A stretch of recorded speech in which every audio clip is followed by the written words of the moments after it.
Hey there, I'm Lance and I'm a And gamer. I'm Sam and I'm a non-gamer. And we are Love to Hate, where we help gamers find great games to play with non-gamers. And today we're taking a look at Stonespine Architects by Thunderworks Games.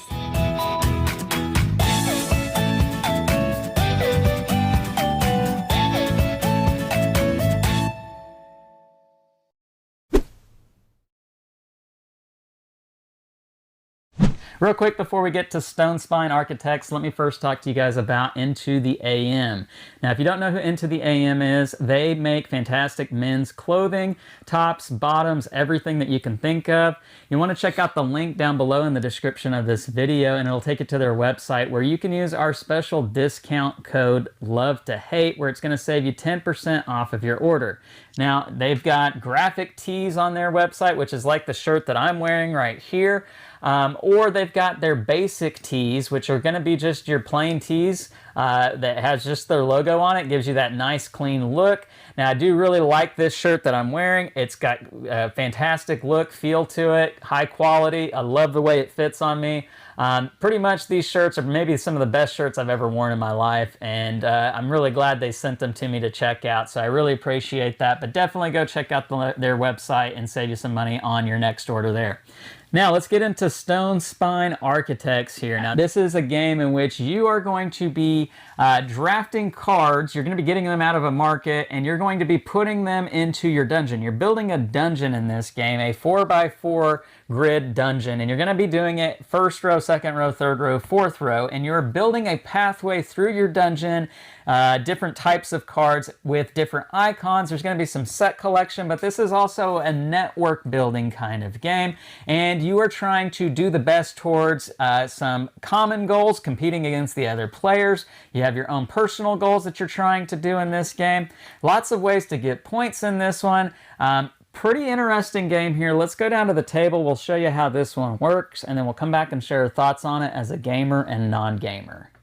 Alright, I have Stonespine Architects on the table. Let me show you all about this dungeon building game. Now with the components here, you're going to have a central board that's going to keep track of each player's gold. Each player has a marker here that will be on the gold track, as well as markers that are on the priority track, which determines the player order. And as you'll note, whoever is furthest left here is going to be the first player, but they will start with 0 gold, while other players will receive more gold the further down the line they are in starting the game. You will have lots of cards, you'll have lots of tokens, you have a tray that holds the tokens. You don't necessarily have to use this tray. In fact, it may be easier for you to not use the tray as you're playing the game, because you do want all of these tokens to be face down as you are playing the game. But it is nice to have the tray. It does have a nice cover here that has Stonespine Architects, as you can see here on the cover. And you have frames that will be in front of each player, and this is where you're going to be building your dungeon, as well as these wooden tokens here that denote where the entrance and exit are of your dungeons, which I'll show you what that's like here in just a second.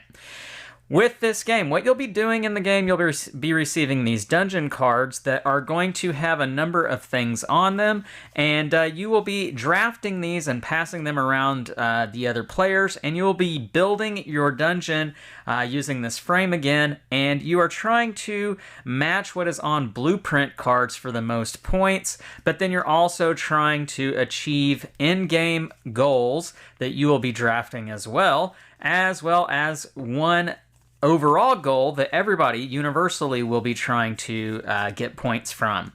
Now, in more detail how this is going to work, I'm actually going to move this board off for right now. Just note that gold is going to play a big factor here in just a second, but we'll come back to that here in a minute. We're going to put this frame out here so that you can get the full picture of what's going to be happening throughout the course of the game. Now, players are going to receive 5 dungeon cards, and you'll look at your 5 cards and you'll pick one to keep and then pass it either to the player on your left or the player on your right. Sushi Go style, if you're familiar with that game. Now, what are on these dungeon cards? Well, there's going to be a pathway, and those pathways can look very different depending on the cards, and then some cards might end in a dead end. I don't have any in this hand, but just note that they might have a path that comes from the top and just stops and doesn't go anywhere. Then you're going to see a number of icons or elements in the dungeon, such as foes, enemies, Here's a couple of other foes. You might have some that just give straight victory points. You might have some that take away victory points. And then there's going to be traps in here as well. I'll try to point those out here in just a minute. You're going to have two different types of cards too as well. You're going to have some that look like dungeons, and then you've got some that look like dusty rock cave-like backgrounds. And you can tell the difference. I know it's kind of maybe a little bit difficult, but you've got this tannish, brownish background versus this gray background to denote the two different types of cards, as well as the two icons up here in the top left. You also have a number of coins that card is going to give you. Now, you're going to pick one card to keep for yourself, and what might you be trying to base off of why you would keep one thing over another? Well, there's going to be one universal goal, as I explained to you already, and it might be something like this, that you want to have the most pairs of slime and oozes in your dungeon. As you can see, slime and oozes, whoever has the most is going to get 15 points, second most 9, third most 5. You have to have at least one to be able to qualify for this, so that would be an example of why I might want to pick something that has slime or oozes in it. If I pick a card to keep, I am going to place it face up in the first row of my dungeon. And I don't have to pick this spot. I could pick any one of the 4 spots, but let's say that I go with that right there. And that would be my first card. I would take the rest of my cards and I would pass them again either to the player on my left or the player on my right, depending on the round. And then they would pass their cards around the circle, and then I would get new cards, and I would, again, repeat the same process, picking a card to play in one of the slots. It does still have to fill out your first row here. Now, another thing that you are going to be basing your what you're picking throughout the course of the game is your blueprint card. Everybody receives one blueprint card at the beginning of the game, and you will keep this face up next to your player area, and it will denote some things that you're looking to obtain throughout the course of building your dungeon, such as this card right here. It will tell me where my dungeon entrance is, and that's very important, and I denote that with one of these wooden token pieces, placing it right there where it matches on my frame. And then you can see that there are a number of elements throughout the 4x4 grid that I'm trying to match with my dungeon. As you can see, I needed some ooze right here, or slime, right there. And I do have it in that particular spot. And so that's one of my ones that I'm trying to get to. And if I can get all 8 elements, then I get 20 points. So this is a big way to get a lot of your points. Now, that's just one other element in the game of what you're trying to match. After everybody has built their first row and discard whatever card remains, then you will come back to the market board. And so we're going to bring that back on frame here, and you're going to keep track of gold. As I mentioned to you, whoever was first in priority is going to have no gold to be working with, but what you'll be getting gold for is the gold that is printed on the bottom of your cards, as well as treasure chests. Let's see if I can find a treasure chest. Here we go. If you have a treasure chest on any one of your cards, that is 1 additional gold, and that is perpetual. You'll get that gold every round for the rest of the game. So it's not just what's on the cards, but it's also the treasure chests. And you will move up your marker for your gold. So let's pretend that I had maybe 12 gold. I would move it right there, and let's pretend that red had 8. And so this is where the gold stands, and because I am the first in gold, I get to pick first. Now, you can see here where it says market. There are going to be a number of market cards that are over here on this side that are going to have prices as well as these outlines of different shapes. You've got the squares, circles, and ovals, and these are going to correspond to the different tokens that are in the game. You can see that these ovals are going to be more than likely the monsters that are in the dungeon, such as this guy right here. I think that's a Kaibold. And these tokens right here are going to be like victory points, or perhaps they're going to be treasure chests. And there's lots of different things that you can find here. There are sometimes monsters that are in there as well. And these are going to be the traps. The squares are going to be the traps throughout the dungeon. And you will put these tokens on these cards over here. And you can spend your gold to buy one of the sections, one of the halves on the cards, and take the tokens that are on those cards, putting them on your cards where you have space available. So let's say I bought this token right here, and there's nothing in this corner of this card, so I could put it right there. And maybe that fulfills one of my objectives, one of the things that I'm trying to get. You have space for 4 different tokens or printed on icons on a card, but once the card is filled up, you cannot put anything else on the card. And then after I have spent my gold, so let's say that was 4 gold, that the token that I just bought, I would go down 4. 1, 2, 3, 4. And because I'm on top of the other token, or if I had more gold than the other token, I would actually get to go again. It's whoever has the most gold gets to go. And that might mean the same person goes more than once. And so I could buy more gold. But if I choose to pass and not buy anything, then I go to 0.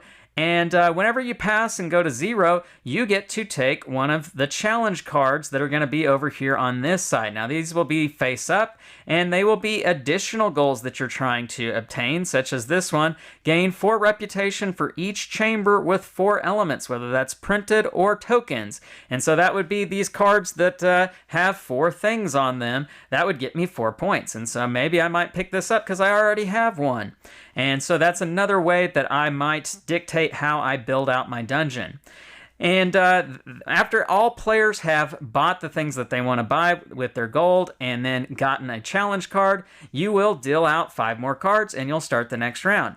And you will build the second layer of your dungeon, the second row, and you will cover up the old gold printed on the cards in the first row like such, and then you will have your second row of dungeon cards. And again, remember, treasure chests are perpetual. They will continue to give you gold throughout the course of the game, but your new gold will be determined on the newest level of cards that you have just built, and you will just repeat the same process in 4 rounds. At the end of 4 rounds, you will figure out who has the most points for their challenges, the blueprints that they have, and for the universal goal, the universal goals right here.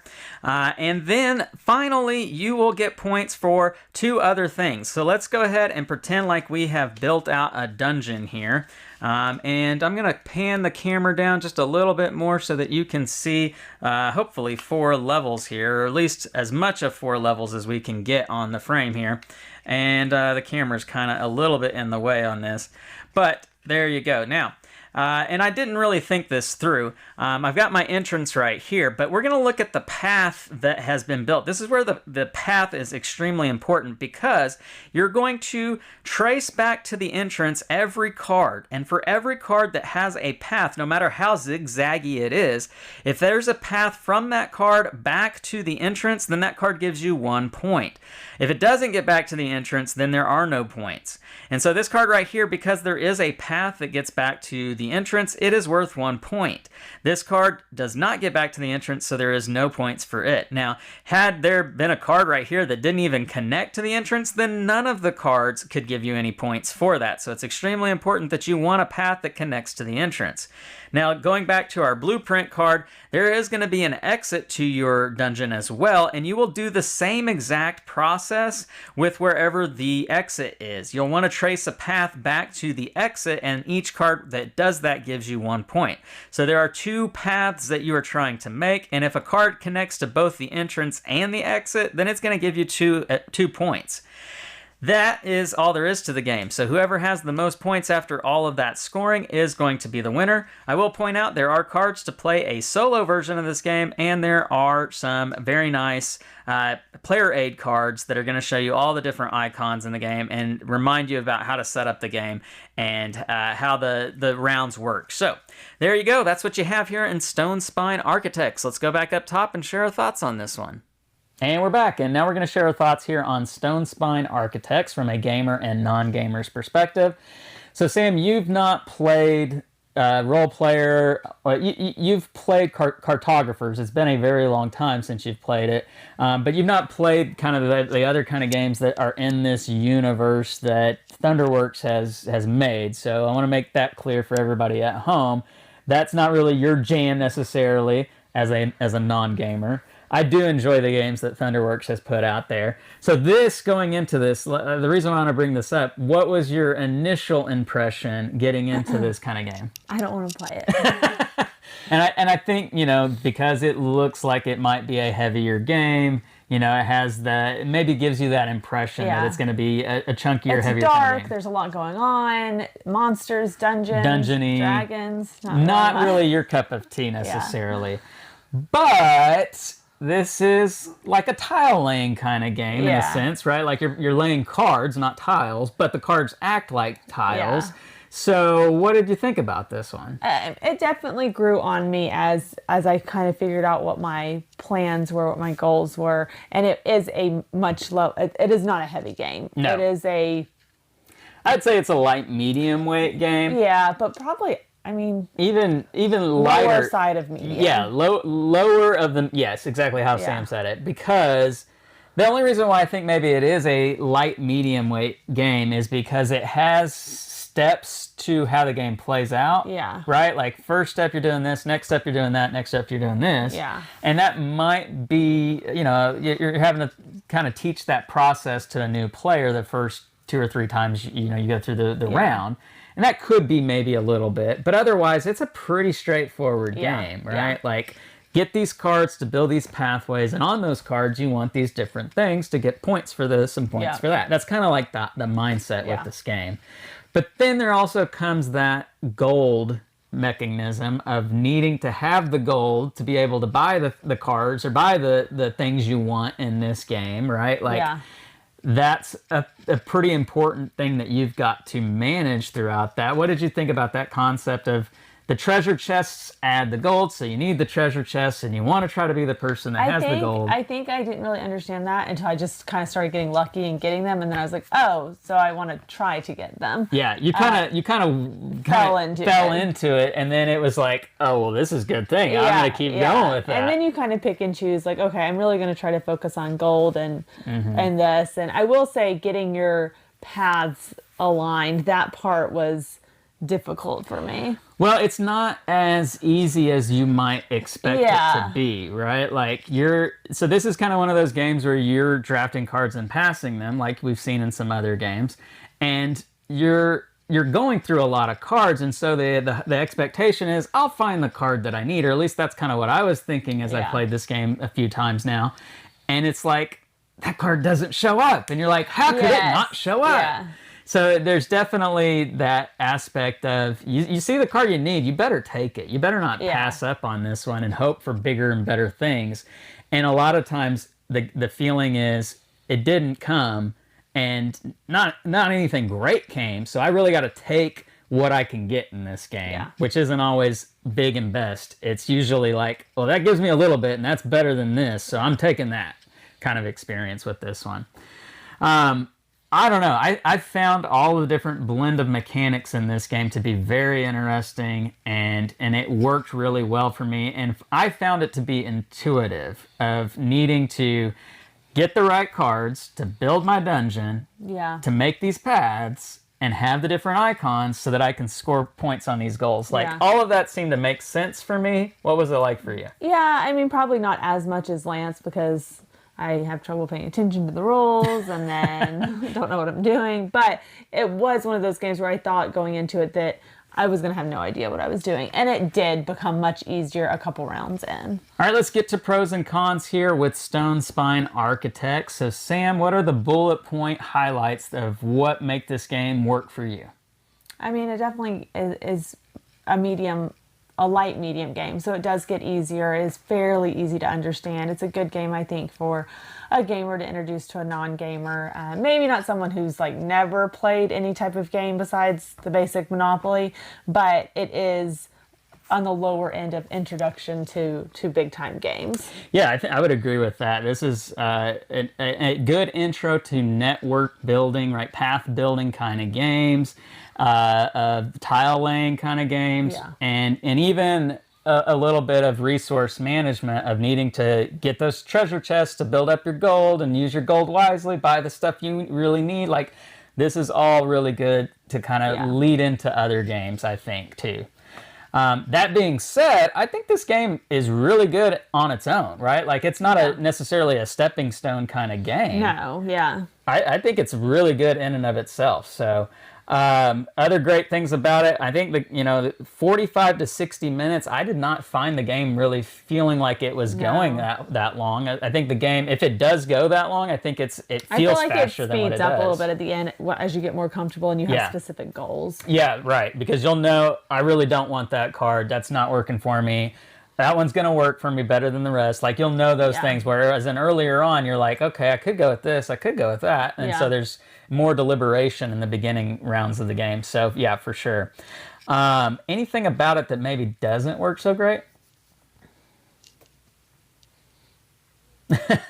Not really, huh? I mean, I can just see that it might not be up interest to somebody, but I can't really think of anything specific for this game that would say, Yeah, I don't know. I think it bad. No, and there's gameplay wise, I don't think there's any negatives. I think the gameplay is fantastic.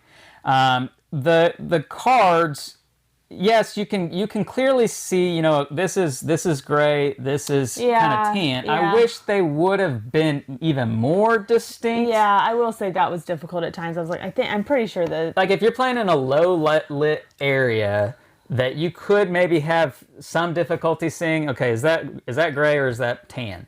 Like, I guess that could be an issue. Yeah. Like, I don't know why you wouldn't just make them completely different, right? Like, black, green, gray and red, or like just something that's clearly separating itself. The foundations are very monotone, yes. So it can be hard to distinguish what is which. Yeah. And then this is the case when it comes to any card game. Luck of the draw is going to make a huge difference. And you could find somebody who's just gotten a lot of treasure chests in the beginning of the game, and they're probably going to have the most gold throughout the rest of the entire game. And there's not much you can do about that. And they're just going to be the first person who gets first pick out of the market because they have the most gold. And that might be a hard thing to overcome over the course of the game. It doesn't mean you're going to lose.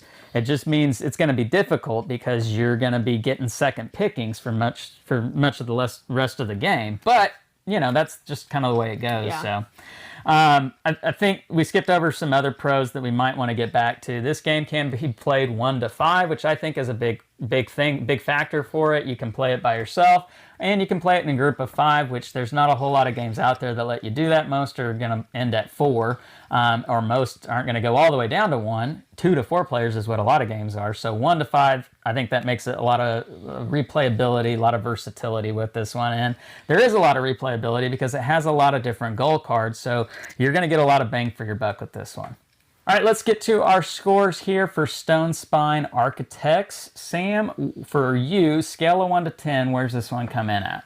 I think I'm going to give it a 7.1. 7.1, okay. Yeah. And that's going to be the kind of game that you would be happy to play just anytime? I would play it again. It's probably not going to be my first choice, but it's not one that took a significant amount of time. And I often have to be retaught games, then we bring them out. I don't think it's going to be one that would take a significant amount of time to kind of update me on, do you remember how to play this? Okay, fair enough. I really like this game, guys. I think this is one that I want to keep in my collection. I really think this is the kind of game that, this is maybe the kind of game that if you would have talked to me like 4 years ago, let's say, this would have been the kind of game that I would have been like over the moon about.